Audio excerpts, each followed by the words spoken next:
The heavy cast-iron intake door of the sub-basement scraped against the rough stone floor with a dry, metallic screech that set my teeth on edge.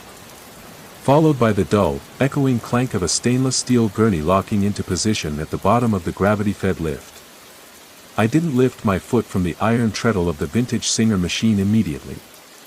I kept the 15-centimeter surgical needle buried deep inside a fold of thick, unbleached cotton, my right hand holding the coarse linen fabric taut against the throat plate while the internal flywheel spun down with a long, dying whir.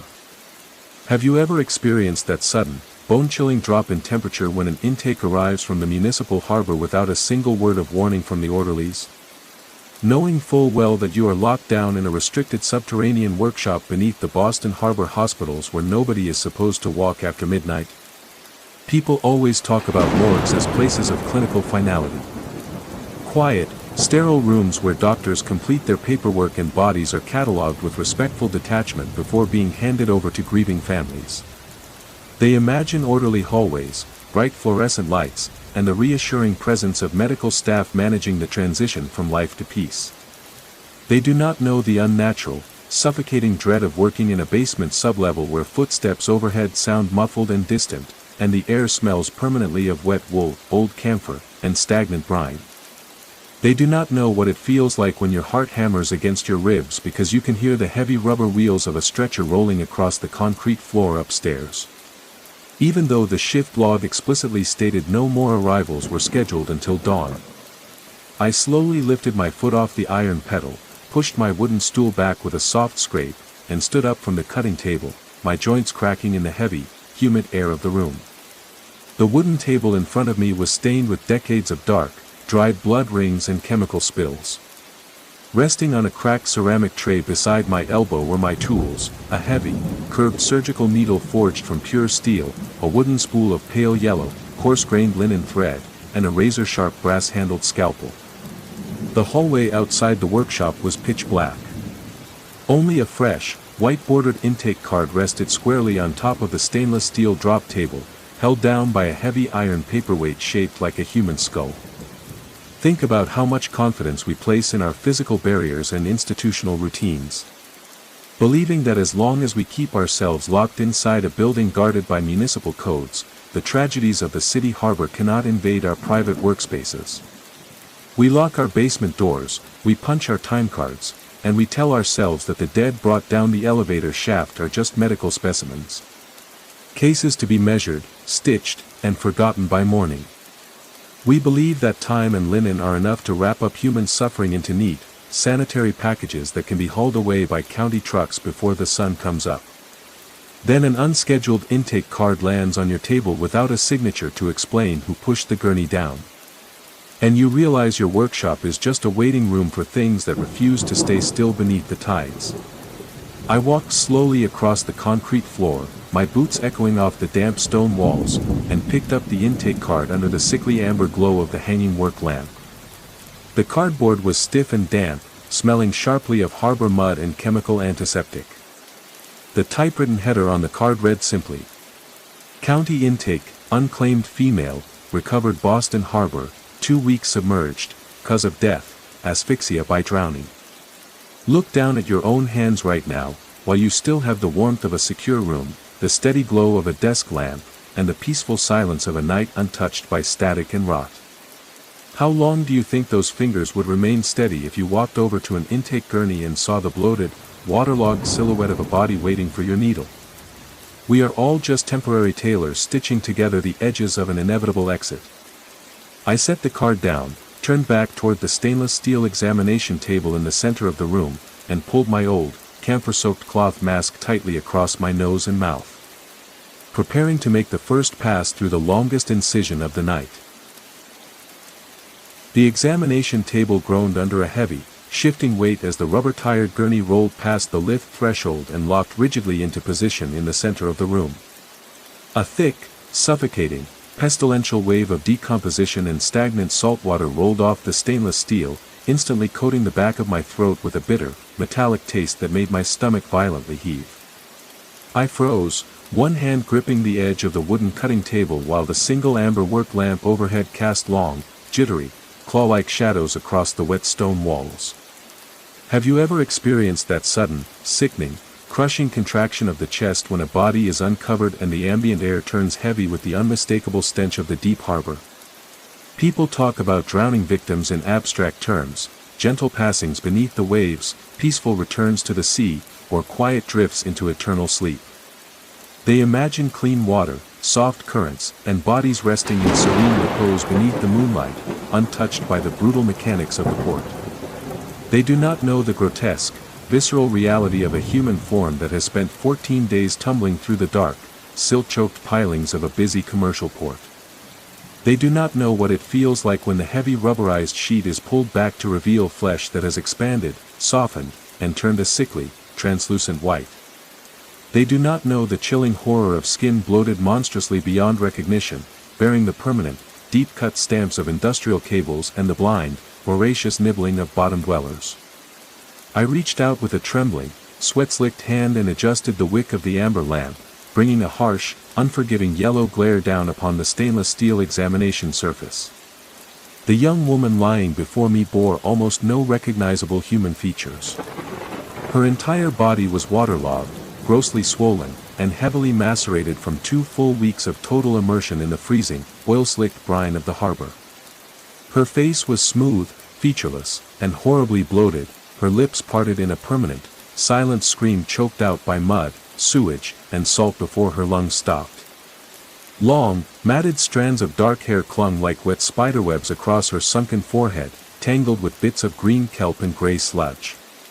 And filling the air around her was an overpowering reek of stagnant water, deep decay, and old industrial grease, a stench so vile my mask couldn't keep it out of my burning lungs. Think about how desperately we rely on our sense of smell to ground us, believing a pleasant aroma or clean office can protect us from decay.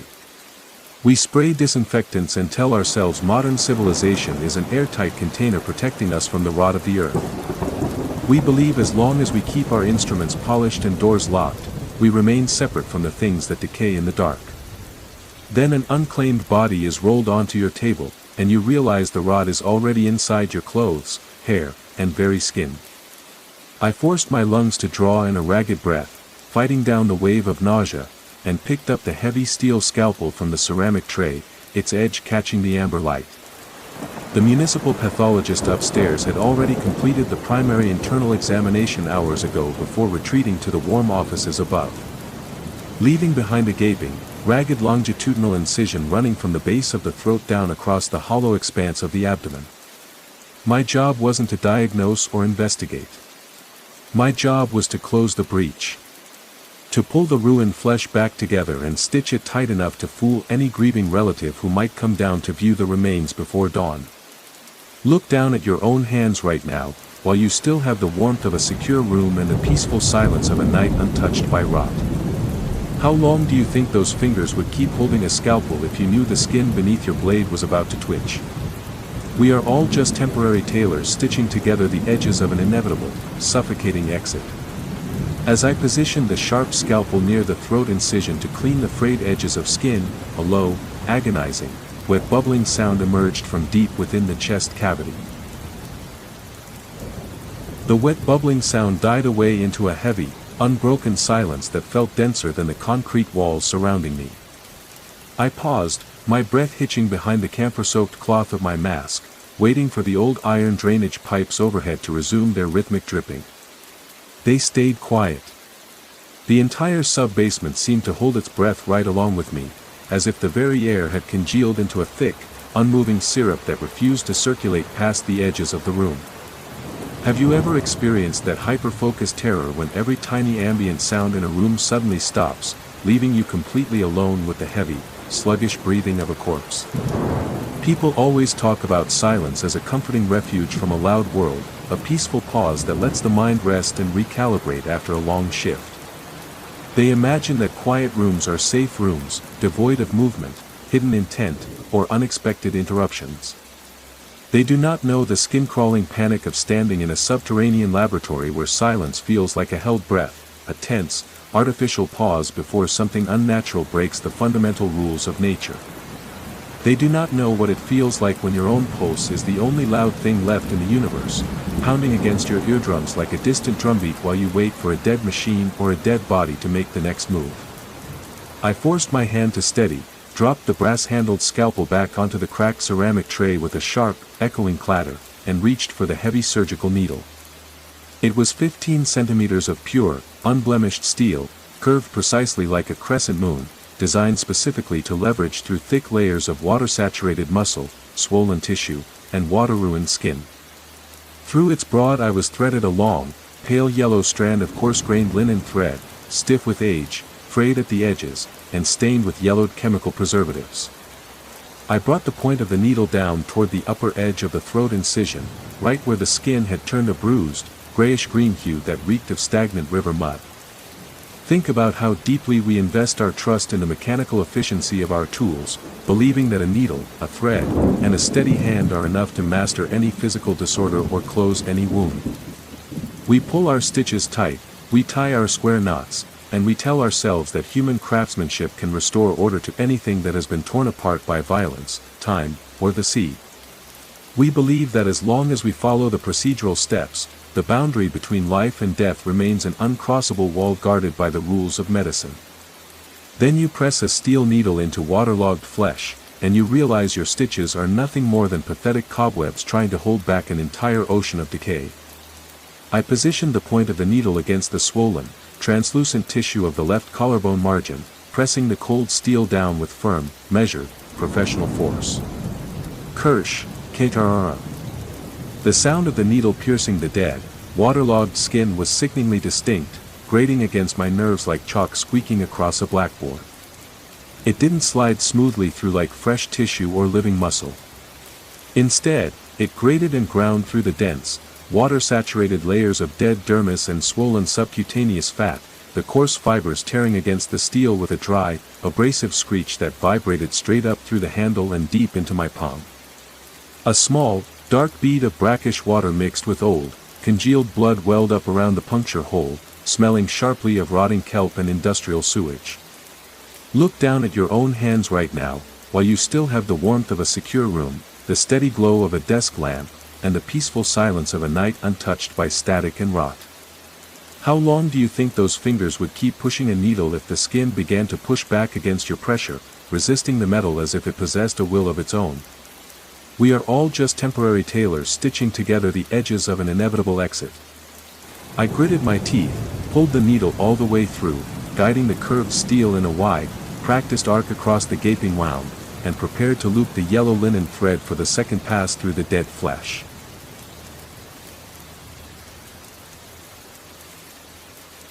The yellow linen thread pulled taut through the first puncture with a dry, fibrous hiss that scraped against the quiet of the sub-basement like dry grass dragged across concrete. I held the trailing end steady in my left hand, shifting my weight from one boot to the other to align the curved steel needle for the second stitch across the hollow of the sternum.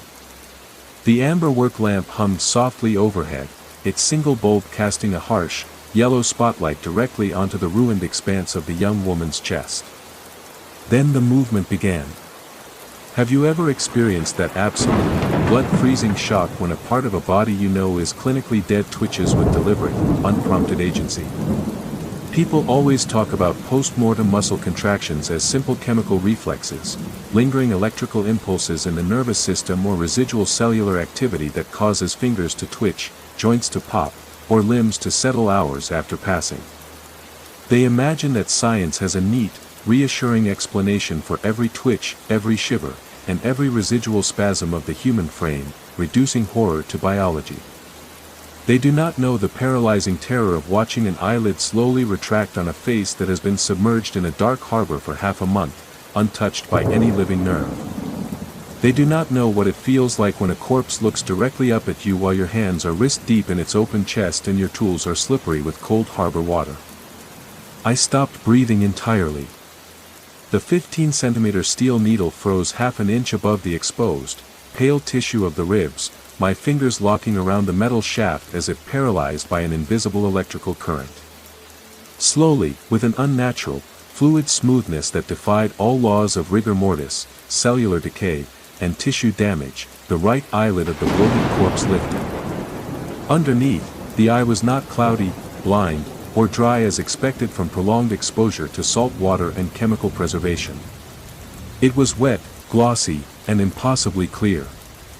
A thick mixture of gray silt, dark harbor mud, and a warm, glistening tear of actual salt water welled up instantly in the inner corner of the socket, spilling over the swollen, waterlogged cheek. The eye rolled upward within its softened socket, bypassing the harsh glare of the overhead lamp entirely, and locked its gaze directly, accusingly onto mine. Think about how stubbornly we cling to the comfort of professional detachment, believing that a medical mask, a pair of thick rubber gloves, and a sterile room can keep us safely separated from the humanity of the subjects on our tables. We look at cases as numbers, cataloged files, and physical tasks to be completed before the morning shift arrives to take over the day. We tell ourselves we are just mechanics repairing a broken engine, technicians dealing with inanimate matter. We believe that the dead cannot judge us, cannot see us, and cannot reach across the table to demand an accounting for the lives they left behind. Then a pair of mud-caked, living eyes opens beneath your lamp, and you realize you were never a mechanic at all, you were just an audience of one waiting for your turn on the slab. The gaze from that single, silt-filled eye was heavy, ancient, and filled with an unbearable weight of cold water, panic, and silent accusation. It didn't blink. It didn't flicker. It simply stared straight through my camphor-soaked cloth mask, straight through my eyes, and down into whatever terrified corner of my soul was desperately trying to find a way out of the room. My fingers went completely numb.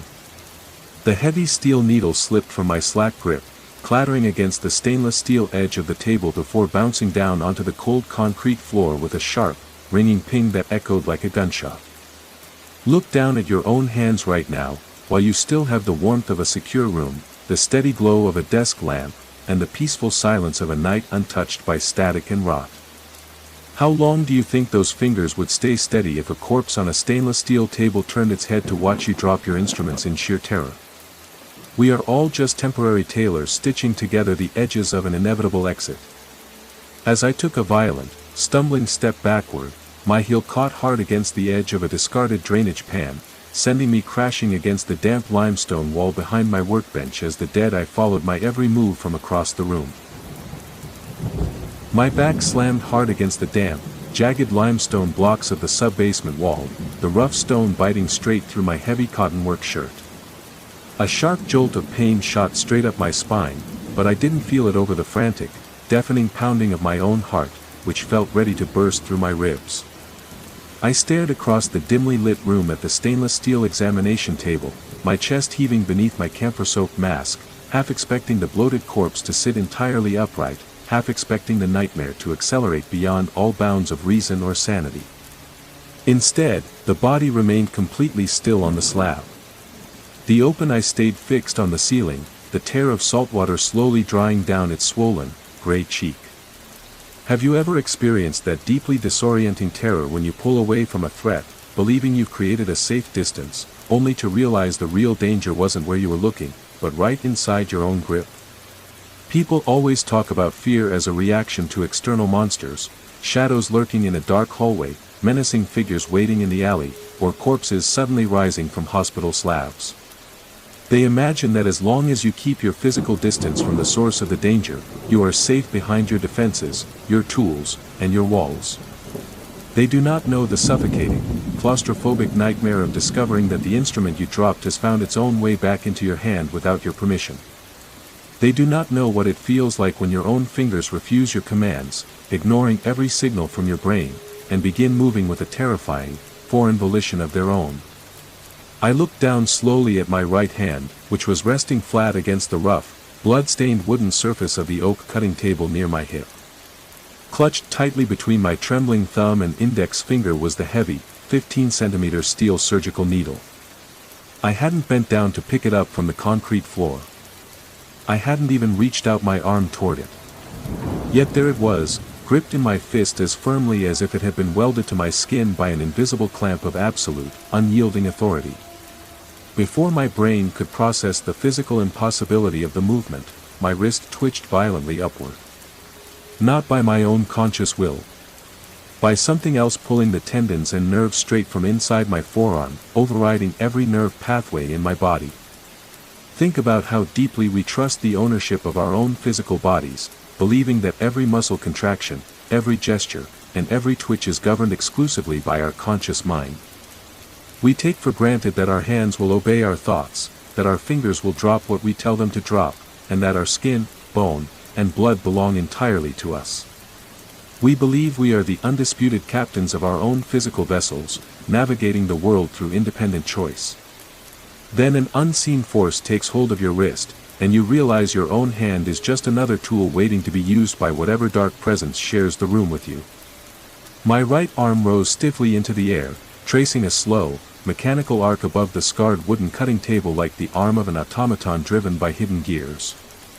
The curved, crescent-shaped point of the steel needle gleamed under the harsh amber glow of the hanging lamp, aimed not at the corpse across the room, but straight down at the center of my own bare left palm. I tried to scream a warning, a desperate protest, anything to break the unnatural spell holding me in place. My throat tightened instantly, locked shut by an overwhelming wave of paralyzing terror. No sound escaped my lips. Not even a faint whisper.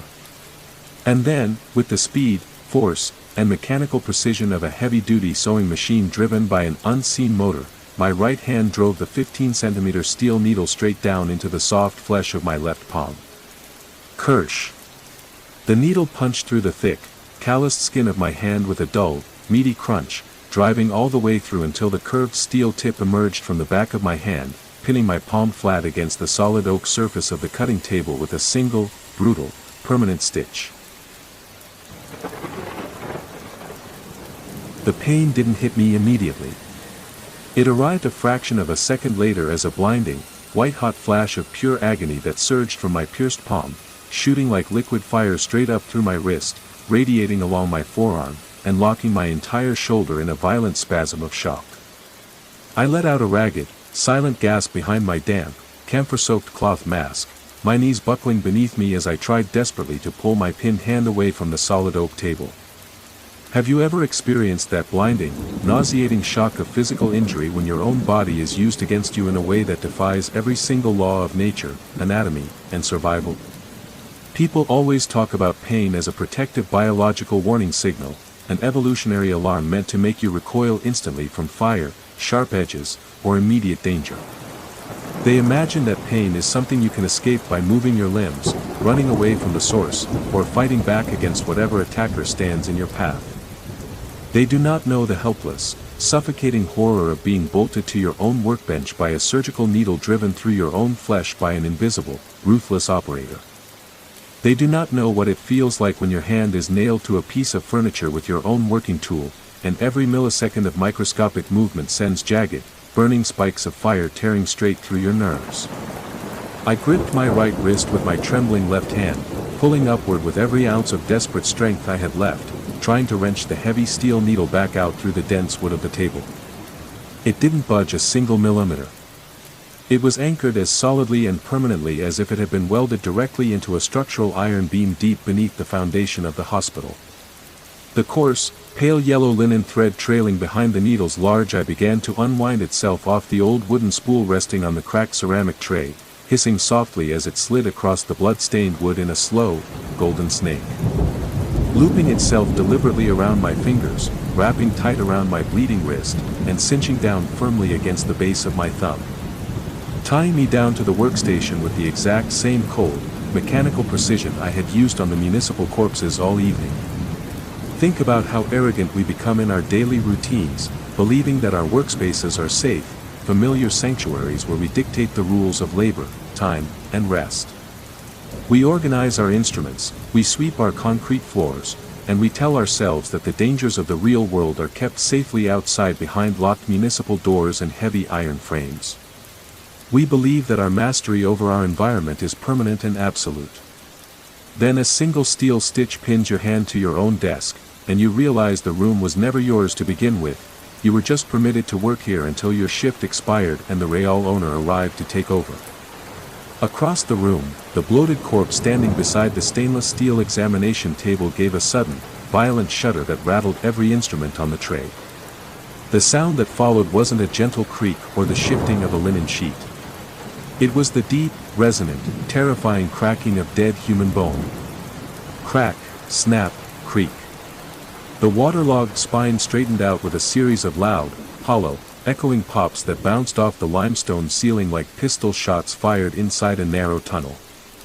The heavy head tilted sharply to the left, the swollen, featureless face turning completely around on its ruined neck to face the dark, yawning doorway leading further into the sub-basement corridor.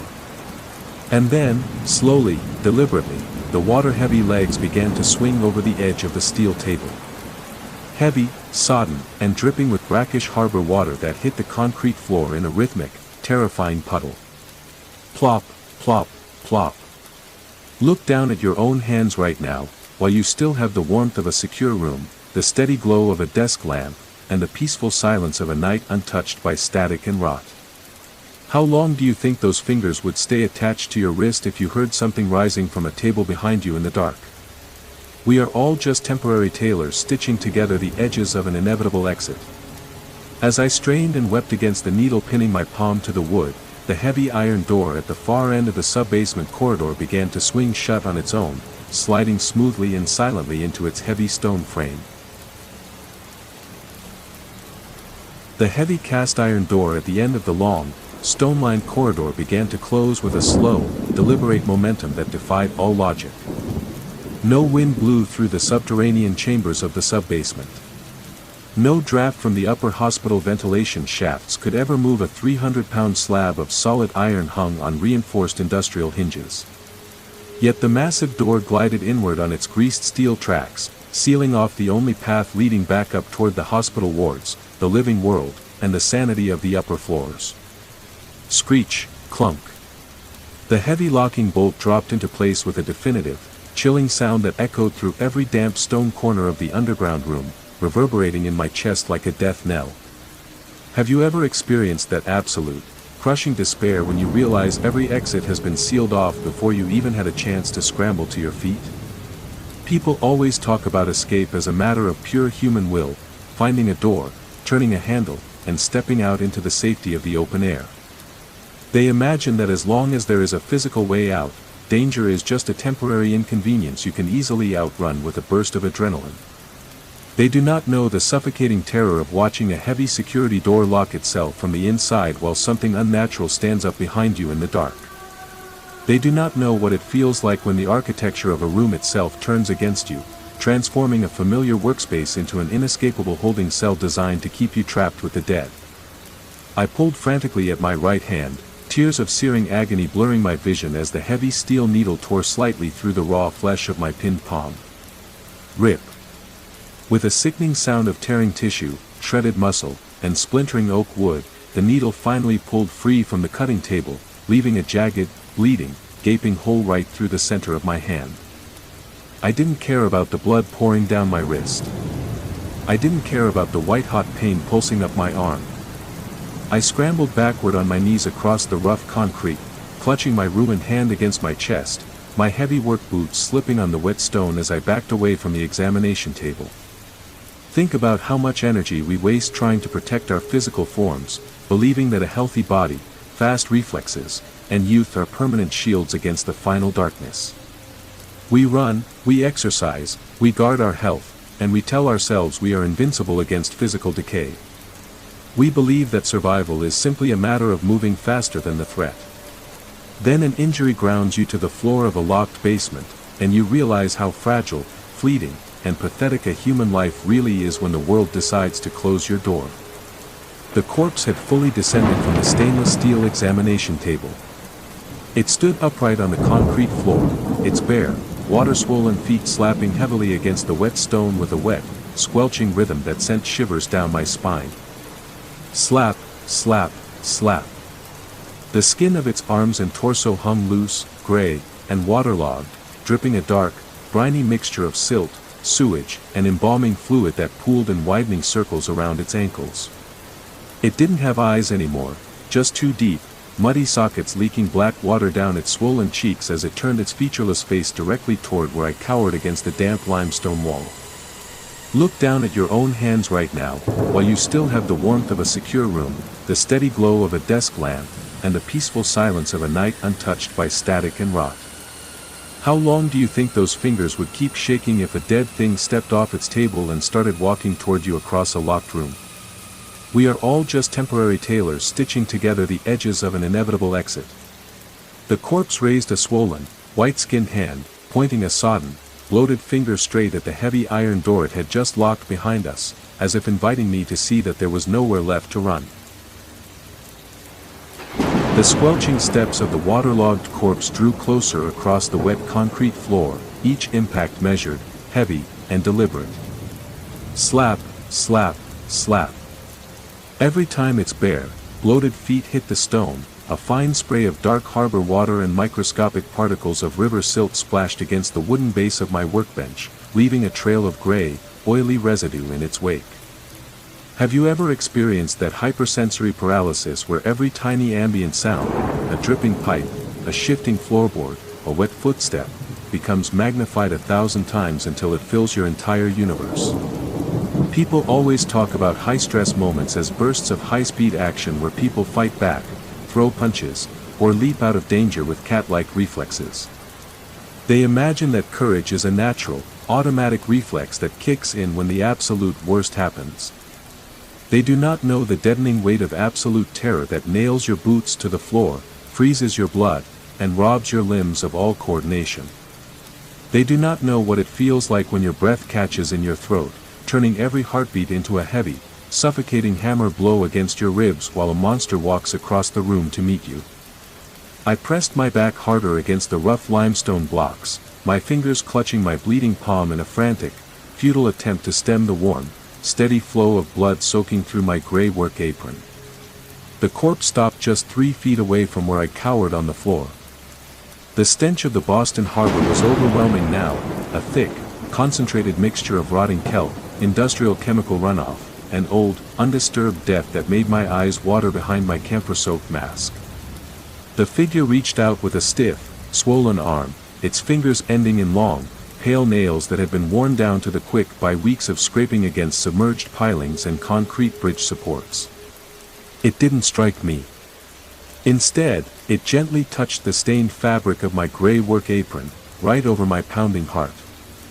Think about how deeply we attach ourselves to our professions, our uniforms, and the small markers of identity we wear to prove we belong to the living world. We wear aprons, we carry badges, and we tell ourselves that our jobs define our place in society, keeping us anchored to reality. We believe that as long as we wear our work clothes, we are protected by the mundane routines of daily life. Then a dead thing touches your uniform and leaves a smear of harbor mud across your heart, and you realize your work clothes were just a shroud waiting for the right wearer. The corpse leaned down, bringing its featureless, bloated face within inches of my own. No warm breath came from its parted lips. No heat radiated from its waterlogged skin. Just an intense, absolute cold that seemed to freeze the air inside my lungs before I could even attempt to inhale. And then, from somewhere deep within the hollow, crushed cavity of its chest, a dry, rattling voice resonated directly inside my skull. Asterisk, you forgot to measure the depth of the stitch, assistant. Asterisk. Look down at your own hands right now, while you still have the warmth of a secure room, the steady glow of a desk lamp, and the peaceful silence of a night untouched by static and rot. How long do you think those fingers would keep trembling if a corpse spoke inside your mind with the voice of the tide? We are all just temporary tailors stitching together the edges of an inevitable exit. Before I could raise my hands to push it away, the corpse spun around with surprising, mechanical speed and walked away toward the vintage Singer machine standing in the center of the room. The corpse stood motionless before the vintage Singer machine, its swollen, water-soaked fingers resting gently on the scarred wooden edge of the oak cutting table. The single amber work lamp overhead flickered once, twice, and then settled into a steady, dim glow that cast long, distorted shadows across the damp workshop walls. Have you ever experienced that surreal disbelief when a familiar object in your own room is co-opted by something that doesn't belong in the world of the living? People always talk about workspaces as personal domains, sanctuaries customized with our tools, our habits, and our private daily routines. They imagine that a desk, a chair, or a machine recognizes its owner and remains a safe, predictable instrument of human labor. They do not know the chilling disorientation of watching a dead intruder take your seat, place its hands on your equipment, and prepare to continue your work from the other side of existence. They do not know what it feels like when your life's labor is suddenly commandeered by a corpse with no pulse, no name, and no reason to stop. The corpse depressed the iron foot treadle with a bare, gray heel. Clack. The internal flywheel began to spin with a smooth, silent efficiency that I had never managed to achieve on my own during all my years in the sub-basement. The 15-centimeter steel needle, still stained with the blood from my pierced palm, rose and fell through the throat plate in a silver, blurring arc. It wasn't sewing unbleached cotton anymore. Spread across the cutting table was a long, heavy strip of wet, gray skin that had been peeled cleanly from the corpse's own shoulder, stitching itself together with thick, yellow linen thread in a pattern that looked suspiciously like a topographical map of the Boston harbor floor. Think about how stubbornly we cling to the illusion that our skills and labors are uniquely ours, believing that the things we build, fix, or sew carry our personal signature into the future. We sew our seams, we write our records, and we tell ourselves our work matters in the grand scheme of things. We believe we are leaving something lasting behind. Then a corpse sits at your machine and finishes your work with terrifying perfection, and you realize your labor was never yours to begin with, you were just practicing for the final stitch. I pushed myself up slowly from the floor, leaning heavily against the limestone wall for support, keeping my wounded, bleeding hand pressed tight against my torn apron. The blood had slowed to a steady, warm trickle, soaking through the coarse cotton fabric. The corpse didn't look back at me.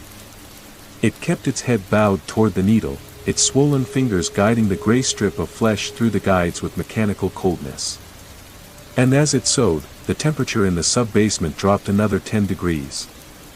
Frost began to crawl across the stone floor, spreading outward from the base of the examination table in intricate, crystalline patterns that smelled sharply of salt and ice. Look down at your own hands right now, while you still have the warmth of a secure room, the steady glow of a desk lamp, and the peaceful silence of a night untouched by static and rot. How long do you think those fingers would keep working if the frost began to creep up the legs of your chair? We are all just temporary tailors stitching together the edges of an inevitable exit. As the frost reached the toes of my boots, the heavy iron intake door behind the workbench gave a loud, metallic groan, as if something massive and unseen was beginning to pound against it from the outside. The heavy iron door at the end of the stone corridor shuddered violently beneath a sudden, brutal impact. Asterisk bang. Bang. Bang, asterisk. The sound echoed through the subterranean room like thunder trapped inside a concrete vault, shaking the loose mortar and ancient dust free from the damp limestone rafters overhead. Have you ever experienced that sudden spike of frantic hope when you hear a sound at a locked door, believing that help has finally arrived to pull you out of the dark? People always talk about rescue as a sudden, glorious breakthrough, doors flying open, bright lights flooding the room, and familiar voices calling out your name in the dark. They imagine that someone is always looking for them when they go missing in the subterranean depths. They do not know the crushing disappointment and rising dread of realizing that whatever is pounding on the outside of the door isn't trying to let you out, it's trying to get in to join the work. They do not know what it feels like when the blows against the steel become heavier, faster, and more frantic, as if an entire crowd of things had gathered in the hallway. I limped forward a few steps, my heavy work boots crunching over the newly formed frost spreading across the concrete floor, my eyes darting nervously between the pounding door and the corpse at the Singer machine.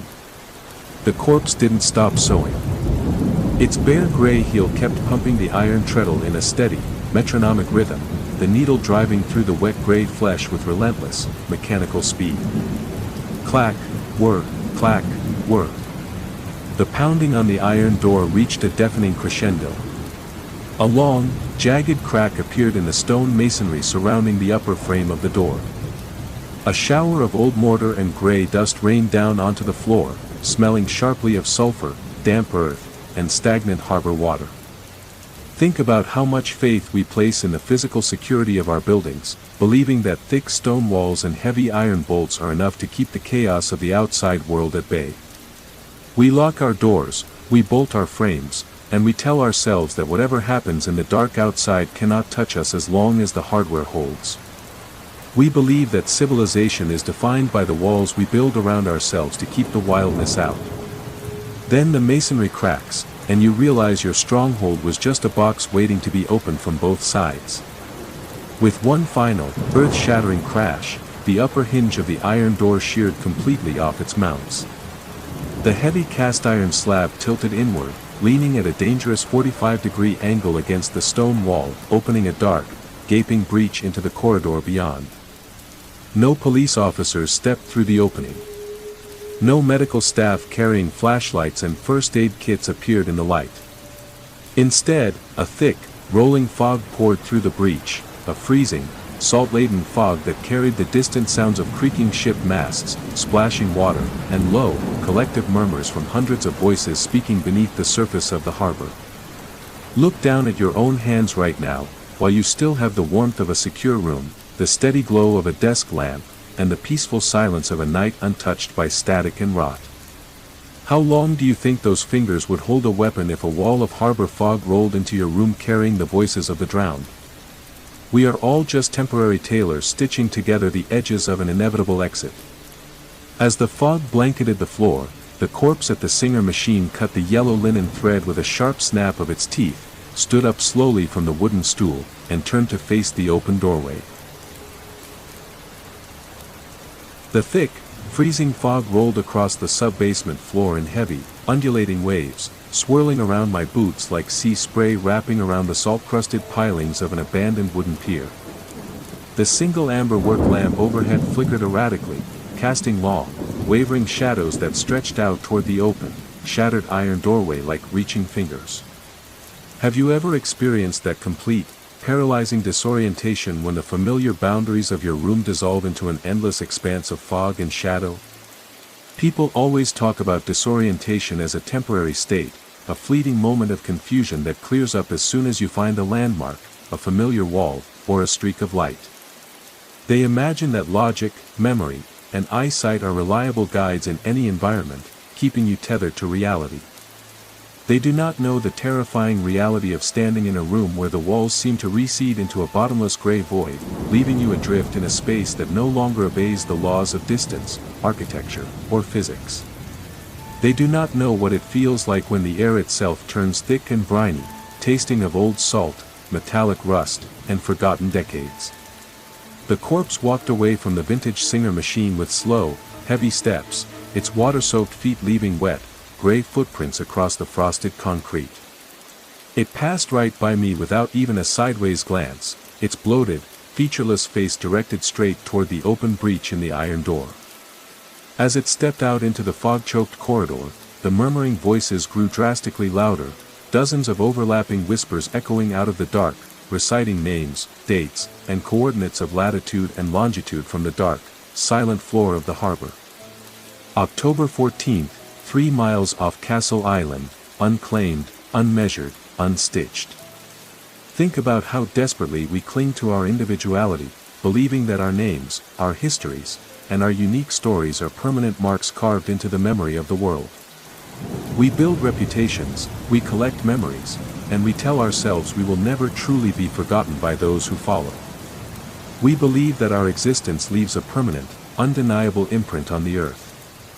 Then you stand in a corridor filled with the voices of the uncounted dead, and you realize how easily a name can be washed away by the tide, leaving nothing behind but an empty ledger. I forced my trembling legs to move, my boots dragging heavily through the thickening frost as I followed the corpse toward the open door, driven by an irresistible, terrifying compulsion to see where the path led. My pierced left hand throbbed with a dull, rhythmic ache, the warm blood soaking steadily through my torn apron. I stepped across the stone threshold, leaving the safety of the workshop far behind me. The corridor outside wasn't a hospital basement anymore. It was an endless, vaulted stone tunnel whose high ceiling disappeared into a thick, dark mist, lined on both sides with endless rows of stainless steel gurneys stretching out into the infinite gray. Look down at your own hands right now, while you still have the warmth of a secure room, the steady glow of a desk lamp, and the peaceful silence of a night untouched by static and rot. How long do you think those fingers would keep holding on to the past if the hallway in front of you stretched on forever into the dark? We are all just temporary tailors stitching together the edges of an inevitable exit.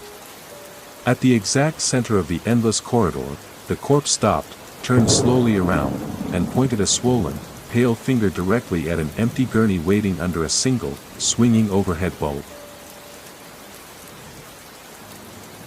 The single overhead bulb swung back and forth in the damp, freezing tunnel air, casting long, rhythmic sweeps of amber light across the endless, silent rows of stainless steel gurneys stretching into the gray abyss. Screech, screech. The sound of the rusted chains overhead scraped against the limestone vault like steel wool pulled across dry bone, setting up a steady, hypnotic vibration in the marrow of my legs.